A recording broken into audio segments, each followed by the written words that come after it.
Rambo, selamat bergabung Rambo. Buat koleksi boleh bang. Iya bang. Islam Kristen. Kristen bang. Oke, mau diskusi Dinda? Sudah nyimak dari tadi diskusi kita? Iya, saya mau ini diskusinya tentang Jai dong, diberkatilah kau Bang Daud. Ya, di dalam surga kalian ada nggak kawin mengawin Dinda? Saya jawab dengan tegas tidak ada. Terus bagaimana? Oke, ketika di surgamu tidak ada kawin mengawin, lantas apa fungsi nonotmu nanti di surga Dinda? Fungsi nonot apa ini maksudnya fungsi nonot Pak Farud? Apa fungsi kelaminmu nanti di surga? Sementara di surga itu tidak ada kawin mengawin. Oke, yang pertama saya ini mau komplain dulu ini apa diskusi ini ya. Diskusi ini masanya membahas kelamin. Sekarang saya tanya. Sekarang saya tanya. Gini Pak Farud. Ya, saya jawab ya, saya jawab. Ada di situ Esti Sinaga yang notabene cewek masih bahas-bahas kelamin, nggak malu begitu. Oke, saya jawab Dan ya. anehnya lagi 923 orang memandang membetulkan semua pernyataan-pernyataan dan percakapan kotor dari mulutnya Pak Farud. Mau menjelaskan tentang ini, mau menjelaskan tentang apa surganya Kristen di surga nanti. Oke, saya jawab boleh. Kamu kan udah bertanya kan? Saya jawab boleh Dinda. Ditenangkan dulu dirinya Dinda ya. Jika kau katakan ini kotor, ya berarti kau katakan Bibelmu kotor. Karena apa? Sumber dari diskusi ini adalah Matius 22 nomor 30. Di mana dengar dulu Bibelmu tidak dikatakan tidak ada kawin mengawin. Karena aku manusia yang berakal, maka muncul pertanyaan bagiku gitu loh. Ketika di surgamu tidak ada kawin mengawin, sementara di surga nanti kau jadi laki-laki, dikatakan laki-laki kau punya kelamin, untuk apa kelaminmu? Aku bertanya untuk apa kelaminmu? Gitu loh. Jika masuk ke dalam ranah edukasi, tidak ada yang kotor. Ini ranah edukasi. Kan edukasi yang bisa kau sampaikan kepada kami, ya sama halnya dengan dokter bedah. Di bedah-bedah dia itu mayat itu. Kok sadis sekali dokternya, gitu loh. Dibedah-bedah ya mayat orang, ya itu edukasi. Kalau dia tidak membedah mayat orang, dia nggak tahu apa isi organ tubuh manusia. Karena akalmu yang nggak bisa memahami dan juga menelaah mana edukasi, ya mana hanya omon-omon belaka. Jangan kau salahkan diskusiku ini. Kalau kau menyalahkan temaku, ya salahkan Bibelmu. Kenapa Bibelmu mengatakan di dalam Bibelmu tidak ada kawin mengawin? Wajar dong aku bertanya ketika Bibelmu tidak ada kawin mengawin, lantas apa fungsi nonotmu? Apa yang salah? Kalau tadi di surgamu dikatakan ada kawin mengawin, disediakan bidadari, disediakan wanita yang bidadari bermata indah, nggak akan kutanya ini. Ngapain kutanya lagi? Toh ada perempuan kok disediakan bidadari kok kalian. Ngapain kutanya lagi apa fungsi nonotmu? Soalannya kan karena nggak ada kawin mengawin dikatakan, gitu loh. Silakan. Ketika dalam Bibelmu dikatakan tidak ada kawin mengawin, lantas apa fungsi nonotmu di surga nanti? Silakan.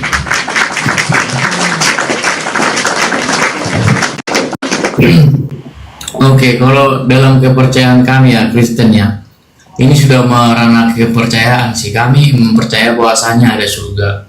Dan kalau kami sudah masuk surga, kami atau di dunia ini kami udah beriman, udah percaya kepada Tuhan kami, Tuhan Yesus Kristus. Nah, setelah kami bangkit dari kematian, itu di surga itu nggak ada lagi hawa nafsu. Yang ada di sana itu cuma ada ketenangan, bertemu sama pencipta kita, sama Tuhan kita. Kegiatan di sana itu memuji dan memuliakan Tuhan. Itu pekerjaan kami di surga. Itu aktivitas kami di surga. Nggak ada lagi kebatinan. Kebatinan itu ditinggalkan di dunia. Jadi fungsinya apa? Kebatinan itu kebatinan itu sudah ditinggalkan di dunia gitu loh. Di dunia yang fana ini, yang sakit ini. Makanya kalau kita sudah bentar dulu Pak. Tadi kan saya kasih kamu bicara gitu loh. Dan ketika kami sudah di surga, ini kedagingan ini yang nafsu semata ini sudah kami tinggalkan di dunia Pak. Jadi fungsi-fungsi nonot, fungsi apa segala macam itu tidak ada lagi di surga. Oke? Oke, saya tanya. Memang di surga itu makan gitu. Lihat cewek cantik, lihat ini semua. Tidak lagi begitu. Itu Oke. ketenangan jiwa, ketenangan roh gitu loh. Sudah sempurna, udah sempurna Jadi, Pak. bro, Sudah sempurna. Jadi jawabannya apa, Dinda? Itu kalau sudah ketenangan daging, ketenangan roh di surga itu tidak lagi menuju ke hawa nafsu Pak. Jadi menurut saya ya kelamin itu nggak ada lagi fungsinya, oke? Oh, nggak berfungsi. Ya iyalah, kita itu udah tenang Pak, udah Oke. tenang Maka gitu loh. muncul. Ya, Kita maka muncul nafsu itu sudah kita tinggalkan pertanyaan. Saya di uji. dunia, loh. Saya uji. Anda tenang nggak? Saya uji. Ketika Anda sekarang hidup di dunia, terus nonot Anda tidak berfungsi lagi, apakah Anda tenang? Iya, kalau di dunia, makanya saya bilang tadi kalau di dunia itu masih dibuat dulu emot-emot ketawa begitu. Kalau di dunia itu kan kita masih ya kedagingan makanya ada hawa nafsu. Kan Bapak tanyanya tadi di surga. Konsep Yang surga saya itu sama tanyakan dunia ini itu komparasi. berbeda, Ini Bapak. namanya ilmu komparasi, Dinda. Ketika kau hidup di dunia ini, ya, nonotmu itu tidak berguna lagi, apakah hatimu tenang? Ini membahas konsep surga atau dunia, Bapak? Kau nggak akan bisa meraih surga tanpa dunia, karena kehidupan surga bermula dari dunia, betul? Betul. Iya betul. Iya betul Kan saya sekali. Betul tanya, sekali. saya minta kamu kejujuran kamu. Saya minta kamu jujur menjawab. Ketika kau hidup di dunia ini, nonotmu tidak berfungsi, apakah hatimu merasa tenang?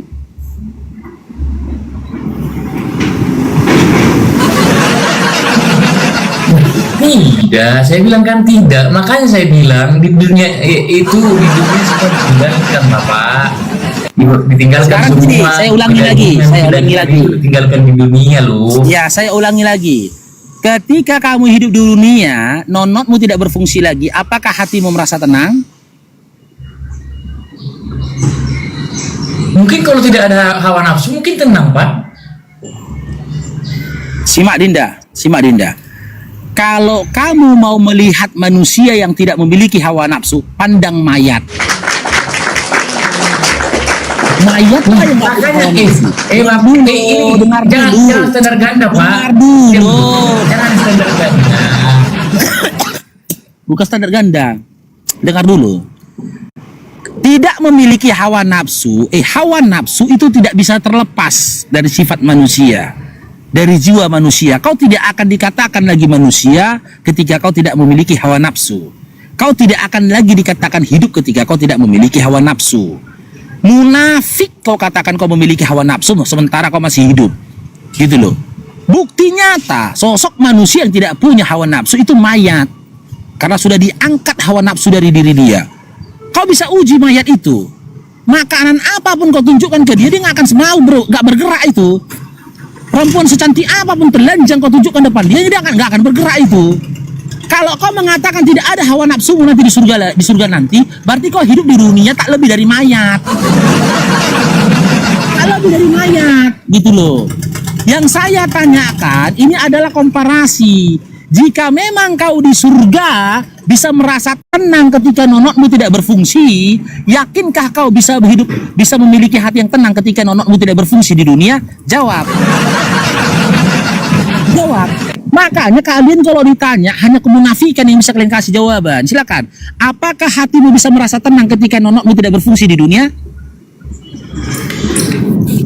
Gini ya Pak ya.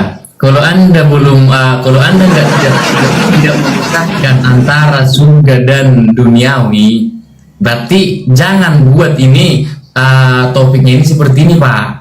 Surga oten nggak kelamin gitu. Itu udah salah topik kamu. Pisahkan antara duniawi dan surga. Sudah saya bilang tadi, ketenangan itu roh, bukan kedagingan lagi. Dari situ Bapak sudah bisa cerna. Berarti perbedaan surga dan dunia sangat beda jauh 100%. Oke?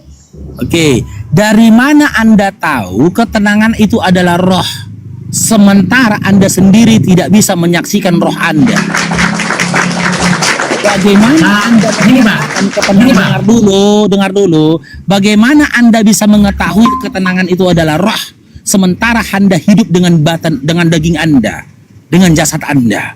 Maka tolong kerjasamanya Dinda ketika kau tanya, ketika kau hidup di dunia ini tidak memiliki hawa nafsu, apakah apakah hatimu bisa tenang ketika nonotmu tidak berfungsi? Oke, saya sudah jelaskan begini tadi Pak. Di dunia Saya jelaskan, jawab, cuma tenang atau tidak tidak? dunia. Dijawab Makanya Dinda. diciptakan, Dinda. makanya diciptakan hawa Dinda, nafsu cuma berlaku di Dinda, dunia saya ini Pak. tanya, yang Kalau saya kita tanya, sudah pertanyaan belum- saya sederhana. Ketika kamu hidup di dunia, nonotmu tidak berfungsi, apakah hatimu tenang? Ya karena masih kehidupan dunia ya nggak tenang lah Pak. Enggak Pak, tenang. bedakan konsep duniawi sama surga Pak. Enggak tenang kan? Nah, sekarang kita pindah ke surganya, ya. Ketika kau hidup di surga, kau tidak punya hawa nafsu, nonotmu tidak berfungsi. Apa alasannya kau katakan kau tenang? Silakan. Oke. Kalau kami sudah ini Pak, sudah menyelesaikan misi kami di dunia ini dengan beriman kepada Tuhan, percaya dan melakukan semua perintah-perintahnya, kami dikaruniai ke surga gitulah ya kan. Kami kan sudah mati dan dibangkitkan lagi seperti Tuhan kami yang sudah dibangkitkan ke surga. Jadi kedagingan itu sudah ditinggalkan di dunia Pak, nggak dibawa lagi ke surga, begitu. Jadi hawa nafsu itu apa segala macam yang selalu diuji di dunia ini Pak, sudah kami tinggalkan. Sudah kami tinggalkan kemauan daging itu, hawa nafsu itu di dunia ini, di dunia yang panah ini. Jawabannya jadinya apa? Jadi semua itu daging itu udah ikut lagi naik Pak, cuma roh kita yang notabene hanya beribadah, bernyanyi, bersuka-cita. Begini Pak, gini ya. Gini, Pak. Kau dalam bentuk Pernah Allah berarti di surga nanti dalam bentuk Allah. begini Pak, begini ya, saya bilang dulu satu contoh. Pernahkah Bapak merasakan kedamaian semenit saja atau sedetik saja di dalam dirimu? Ketika Sudah. beribadah, ketika ketemu sama keluarga yang Bapak sayangi, pernahkah merasa damai? Saya Damai sekali. Pernah nggak? Saya jawab. Saya Nggak, jawab. pernah nggak? Ya ini baru saya jawab. Diam dulu ya. Ya pernah nggak? Oke. Sejak 13 tahun yang lalu sampai detik ini, insya Allah hidupku dan hatiku merasa damai. Anda berbohong Pak. Jawab dulu. Saya jawab dulu. Sabar dulu lah. Saya jawab dulu. Karena apa? Ya, hatiku merasa damai. Karena setiap apa yang kulakukan, apa yang kukatakan, dan apa yang kufikirkan berdasarkan keinginan dari Tuhanku. Dari mana kau tahu Faruk? Bersumber dari kitab yang kuimani.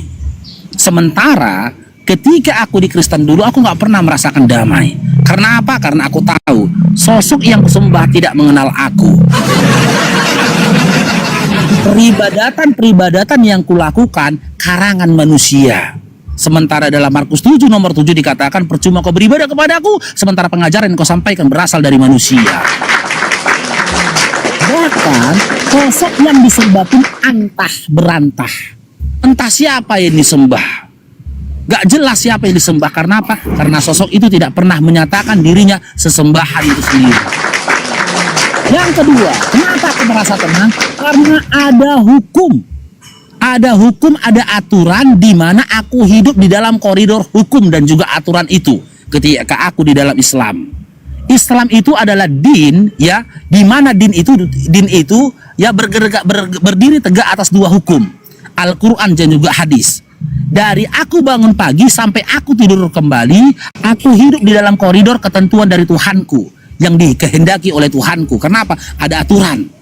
Tidak boleh begini, tidak boleh begitu. Sementara di imanku dulu tidak ada aturan, hidup bebas.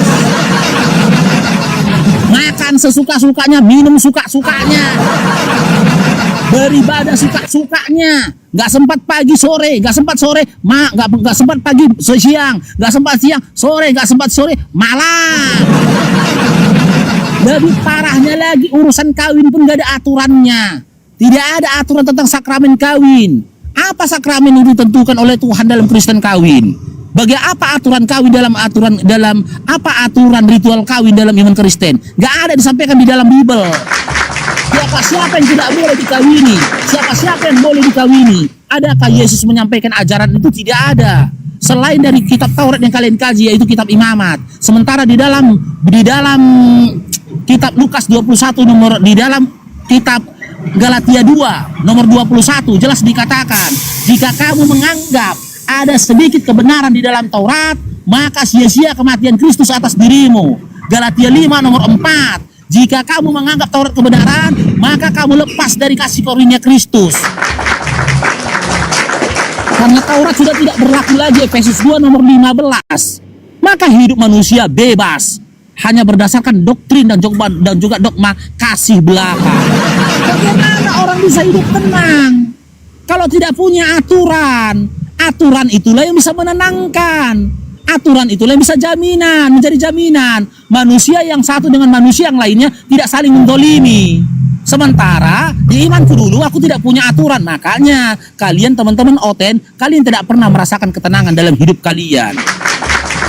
Sekarang jawab pertanyaan saya sudah jawab pertanyaan kamu. Ketika di dalam surgamu tidak ada kawin mengawin, lantas apa fungsi nonotmu di surga? Silakan.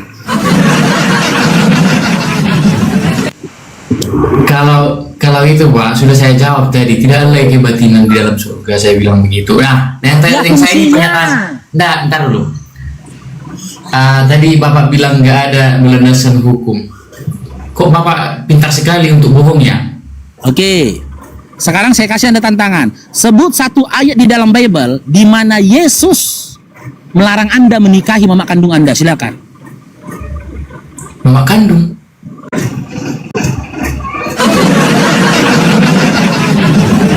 Saya ulangi pertanyaan saya. Kita uji hukum kalian. Sebut satu ayat di dalam Bible di mana Yesus, ingat ya, Yesus melarang Anda untuk mengawini mama kandung Anda. Silakan.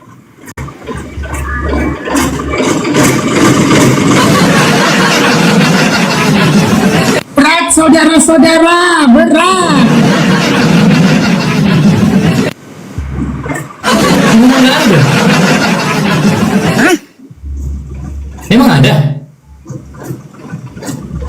Yang saya tanyakan agamamu, Dinda. Kau yang menjawab, bukan aku yang menjelaskan. Saya tanya. Tidak ada Pak. Nah, tidak ada. Sekarang saya tanya, ketika kau hidup di Indonesia, tidak ada larangan untuk kau makan nasi. Boleh nggak kau makan nasi?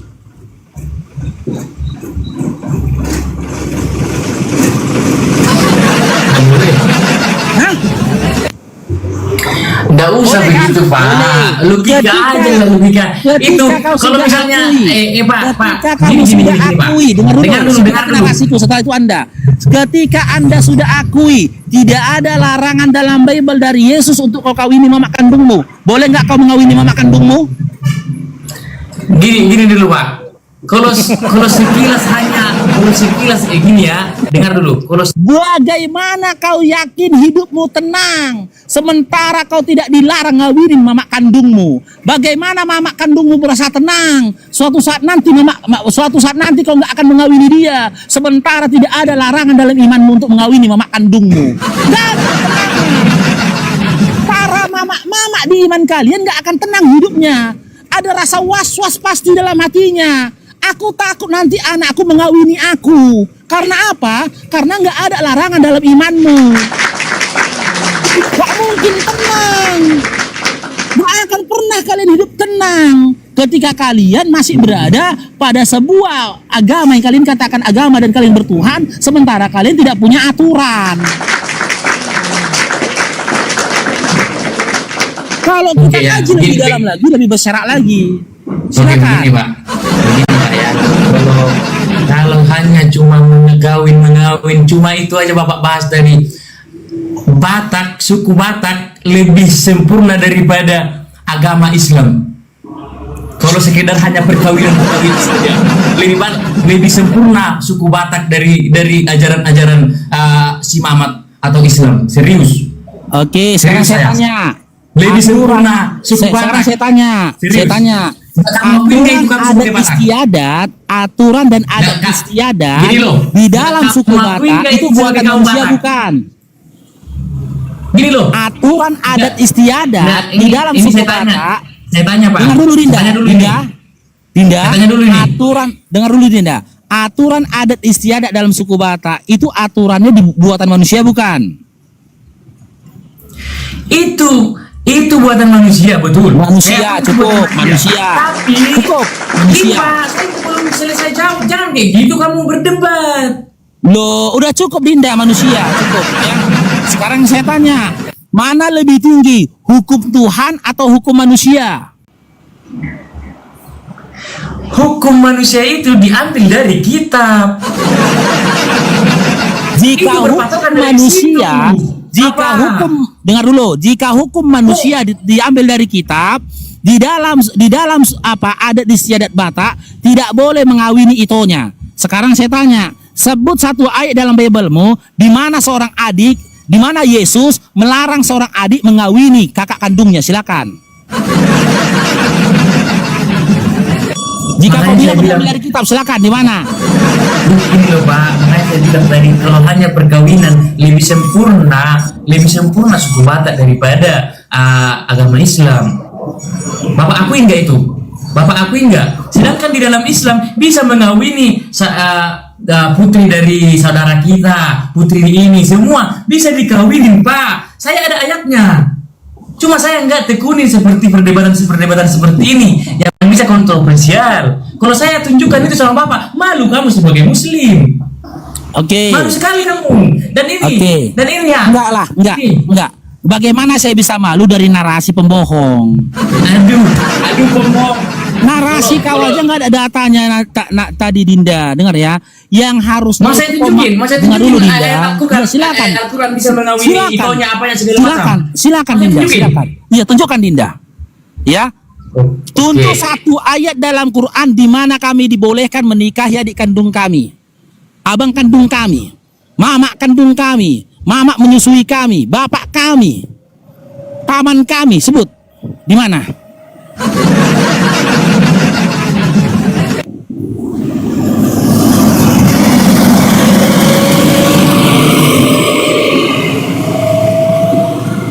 Mana Dinda? Ini yang dibilang Bang Paru tadi ya, di mana datanya seorang anak dilarang mengawini ibu kandungnya? Tidak ada datanya.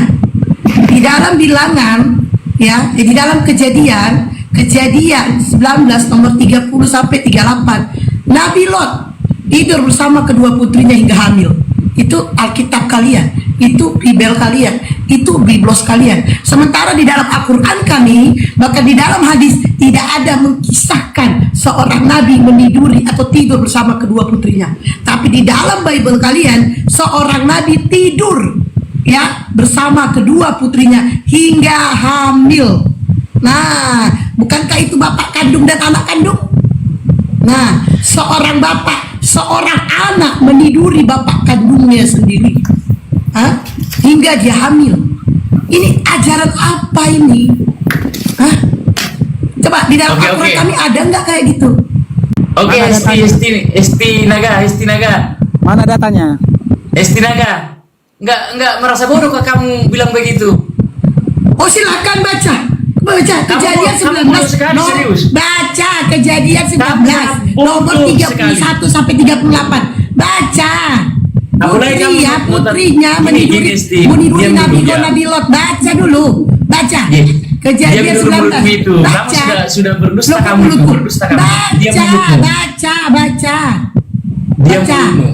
Baca. Tuh. Marilah kita beri ayah kita minuman anggur, lalu kita tidur dengan dia, supaya kita menyambung keturunan dari ayah kita.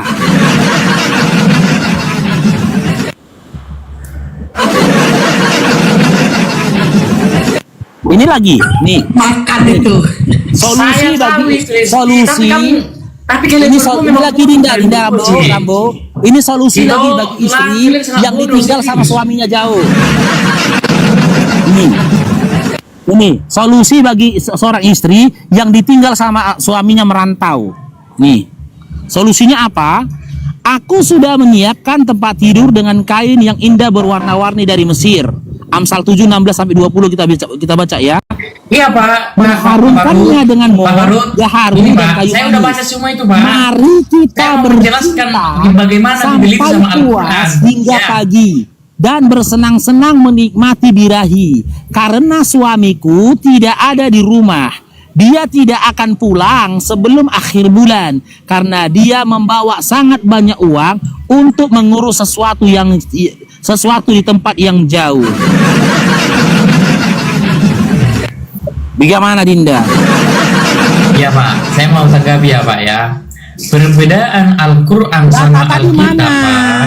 Data Ini, tadi Pak, mana yang kau dengar katakan? dulu, Di dalam dengar Al-Quran dulu. kami dibolehkan menikahi adik kandung kami. Kakak kandung kami mana datanya? Dengar dulu Pak ya. Tadi udah sampai situ sih Hesti saya lihat. Mana datanya? Ini sama tulang ya. Saya bisa sampai Mana situ. Saya mau datanya? dengar dulu. Hei, data tadi dulu tunjukkan mana datanya. Kami umat Islam dibolehkan Enggak, menikahi saya mau saudara kandung kami mana? yang itu, yang lo tadi itu yang mengawini bapaknya. Oh, kau mau bantah Bibelmu? Kau mau membantah Bibelmu? Silakan. Iya Jangan betul. diludahi ya. Saya mau Jangan jelaskan diludahi. dulu. Berikan Jangan saya diludahi ya. waktu. Ini loh. Kalau Alkitab itu Pak, itu ya, kalau notabene kamu memang murtad atau mualaf itu saya tidak tahu ya. Ayat-ayat dalam Bible itu saling mendukung dari ayat 1 sampai akhir Bapak. Al-Quran dia berdiri cuma satu ayat, tidak ada ayat sebelumnya atau sesudahnya yang menjelaskan tentang ayat itu. Oke? Itu yang gak kalian pahami. Makanya Bapak jadi mualaf gara-gara itu. Bapak gak pahamin itu. Oke? Oke, kita uji ya. Kita uji ya. Alkitab itu Kita Pak, uji. Bible itu saling menjelaskan dari ayat Oke. 1 sampai akhir. Itu yang Oke. gak kamu pahami bodoh. Ya, kita uji ya. Apakah Bible itu menjelaskan satu sama yang lain? Kita uji, boleh? Coba kamu Boleh? baca yang itu tadi yang kawin sama bapaknya itu. Bukankah bukan tanah itu jadi tanah yang terkutuk? Ya, itu sebagai percontohan untuk manusia selanjutnya Bapak. Oke, sekarang kita uji, boleh kita uji apakah memang Bible kalian satu sama yang lain saling mendukung? Kita uji boleh? Oke. Oke, coba baca Markus 12 nomor 29.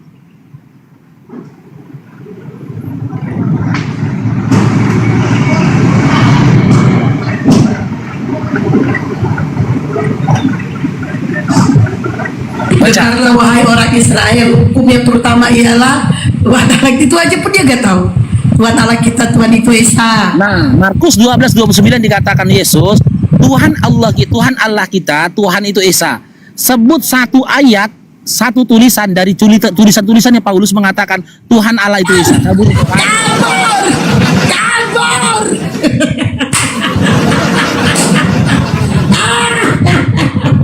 Jika memang saling korelasi dan saling mendukung, ketika Yesus mengatakan Tuhan Allah kita, Tuhan itu Esa, sebut satu tulisan Paulus yang mengatakan Tuhan Allah itu Tuhan kita Esa. Mana?